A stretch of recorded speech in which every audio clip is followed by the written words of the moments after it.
Assalamualaikum warahmatullahi wabarakatuh. Perkenalkan, kami dari kelompok 11 akan mempresentasikan hasil diskusi kelompok kami pada mata kuliah Anatomi dan Fisiologi Manusia dengan materi Sistem Reproduksi. Perkenalkan, saya perwakilan dari kelompok 11, Marina Intan Wulandari dengan NIM D600 220093. Dan perkenalkan teman-teman saya, Asya Nur Aulia Putri dengan NIM D600 220084, Danar Wicaksono Wibowo dengan NIM D600 220111, Ahmad Tagil Maulana dengan NIM D600 220135. Berikut adalah presentasi kami pada materi sistem reproduksi. Selamat menyaksikan. Sistem reproduksi. Pengertian. Reproduksi adalah salah satu dari sekian banyak ciri makhluk hidup.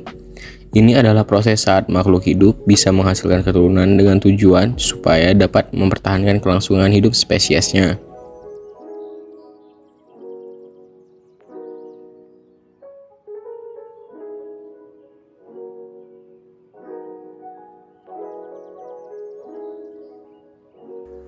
Organ reproduksi bagian internal. Yang pertama, terdapat bagian internal yang dinamakan vas deferens. Fungsi vas deferens adalah sebagai pengantar sperma keluar tubuh saat ejakulasi. Organ reproduksi pria ini adalah saluran panjang dan tebal, mulai dari epididymis hingga ke rongga panggul. Selanjutnya, ada yang dinamakan vesicula seminalis, adalah organ reproduksi laki-laki yang berbentuk kantung dan menempel pada vas deferens di area dekat bagian dasar kandung kemih. Sistem reproduksi pria ini berfungsi untuk memproduksi cairan sebagai pemberi energi sperma untuk bergerak. Lalu ada yang dinamakan dengan saluran kemih. Saluran kemih juga merupakan bagian dari organ reproduksi pria, disebut juga sebagai uretra. Fungsi utama dari saluran kemih adalah untuk membawa urin dari kandung kemih keluar tubuh. Yang terakhir ada yang dinamakan kelenjar prostat. Kelenjar prostat sendiri terletak pada bagian bawah kandung kemih di depan rektum atau anus. Prostat sebagai salah satu organ reproduksi pria berfungsi untuk memproduksi cairan yang membantu pergerakan sperma saat terjadi ejakulasi dan membantu menjaga sperma tetap sehat. Bagian eksternal. 1. Penis.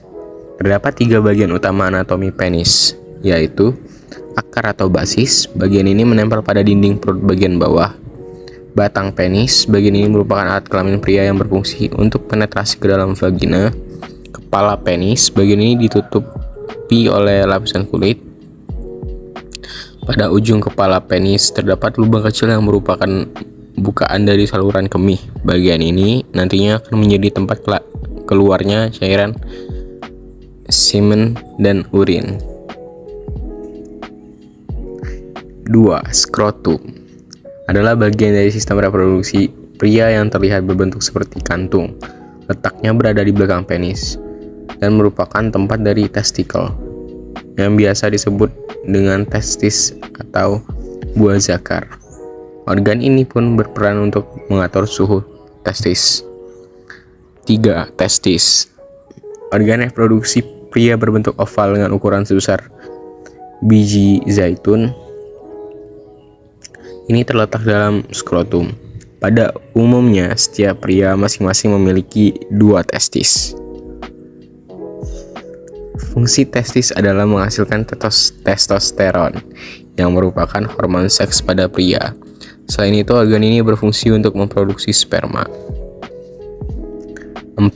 Epididymis merupakan saluran panjang yang terletak di belakang testis. Organ ini berfungsi untuk membawa dan menyimpan sel sperma yang telah diproduksi di testis.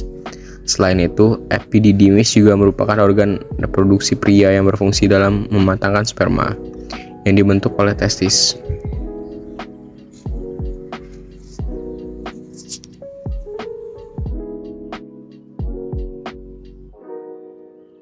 Selanjutnya, ada hormon yang berperan dalam sistem reproduksi pada pria. Yang pertama, ada yang disebut dengan follicle stimulating hormone atau yang biasa disebut dengan FSH.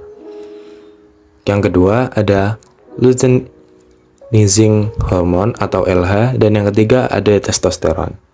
FSH dan LH adalah dua hormon yang diproduksi di kelenjar pituitari. FSH berperan penting dalam proses produksi sperma di tubuh, sementara itu LH berperan dalam produksi testosteron dalam proses pembentukan sperma.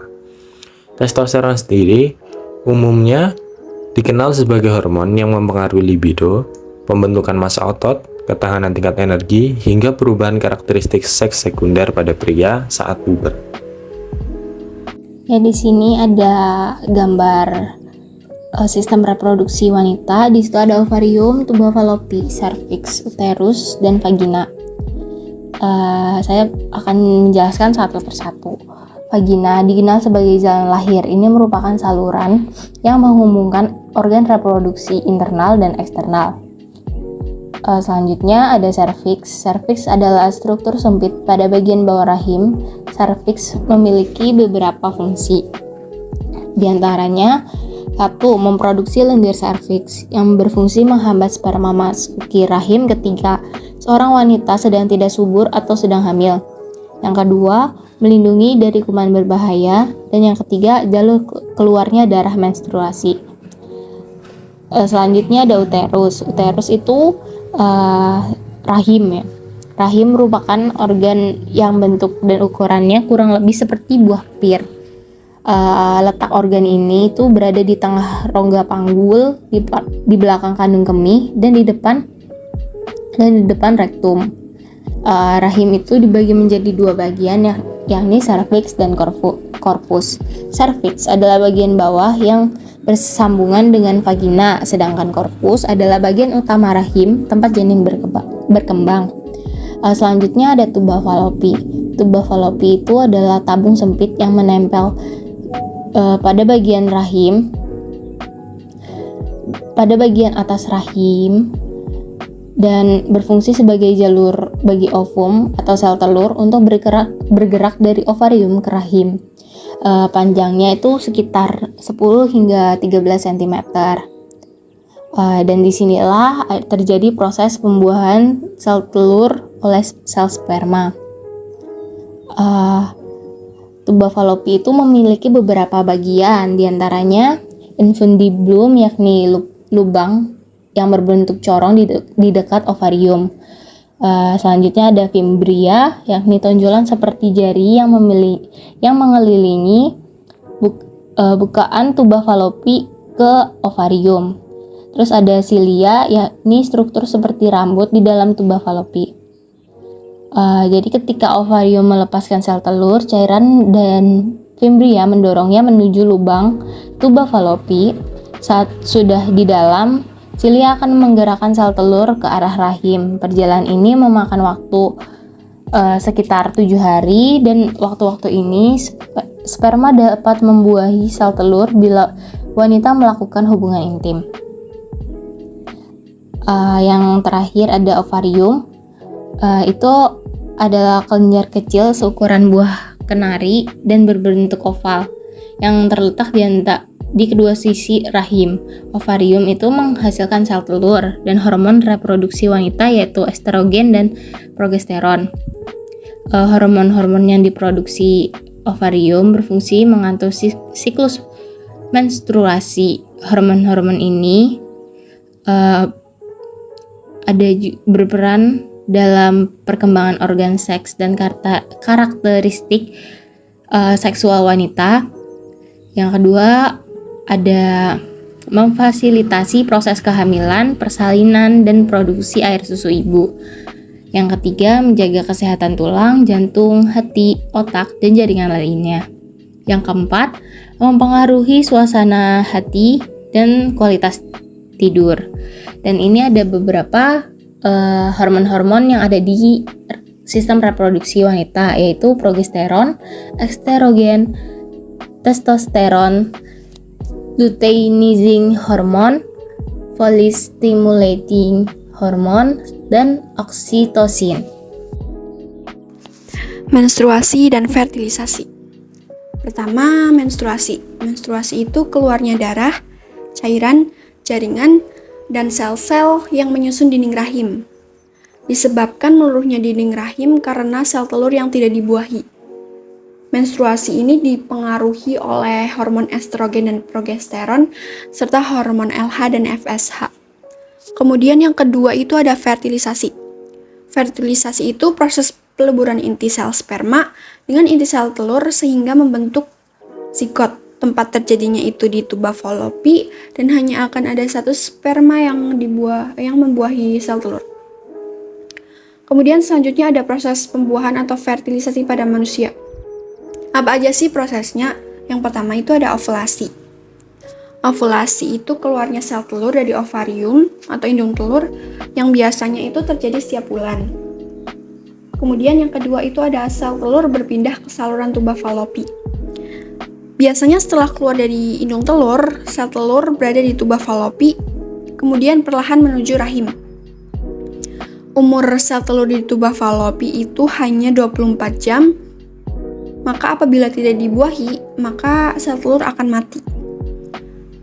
Kemudian yang ketiga itu terjadi peningkatan hormon. Setelah sel telur meninggalkan folikel dalam ovarium, kemudian berkembang menjadi corpus luteum. Corpus luteum ini menghasilkan hormon progesteron yang bertugas menebalkan lapisan dinding rahim dengan nutrisi dan aliran darah sehingga siap sebagai rumah bagi sel telur yang sudah dibuahi. Kemudian yang keempat, apabila sel telur tidak dibuahi, maka sel telur akan berpindah ke rahim dan hancur.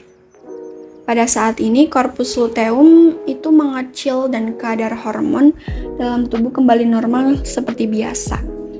Lapisan dinding rahim yang menebal itu luruh, kemudian keluarlah darah yang namanya darah haid. Kemudian yang kelima itu jika ada proses fertilisasi. Kalau ada satu saja sperma yang berhasil sampai di saluran tuba falopi dan menerobos masuk dalam sel telur, maka akan terjadi proses pembuahan. Sel telur akan mengalami perubahan sehingga tidak ada lagi sel sperma yang dapat masuk. Kemudian yang keenam, implantasi. Apa sih implantasi? Implantasi itu perpindahan sel telur yang sudah dibuahi ke rahim. Kemudian ketujuh itu munculnya hormon kehamilan. Setelah implantasi terjadi, tubuh mulai menghasilkan hormon kehamilan. Keberadaan hormon inilah yang dideteksi oleh alat tes kehamilan. Dapat dilihat pada gambar di samping itu proses pembuahan dari hari pertama sampai 8 ke 9. Kemudian setelah proses-proses fertilisasi, kemudian ada macam-macam penyakit yang dapat menyerang sistem reproduksi. Yang pertama, penyakit pada sistem reproduksi pria. Ada apa aja sih? Yang pertama, disfungsi ereksi, yang kedua prostatitis, yang ketiga epididymitis, yang keempat hipospadia, yang kelima varikokel, yang keenam hidrokel, yang ketujuh orchitis. Kemudian penyakit pada sistem reproduksi wanita. Yang pertama itu ada sindrom polikistik ovarium, yang kedua endometriosis, yang ketiga miom, keempat radang panggul, dan yang kelima prolaps uteri. Sekian materi yang bisa kami sampaikan. Saya perwakilan dari kelompok 11. Mohon maaf apabila ada salah kata dan kekurangan dari penyampaian presentasi kami. Dan terima kasih sudah menyaksikan. Wassalamualaikum warahmatullahi wabarakatuh.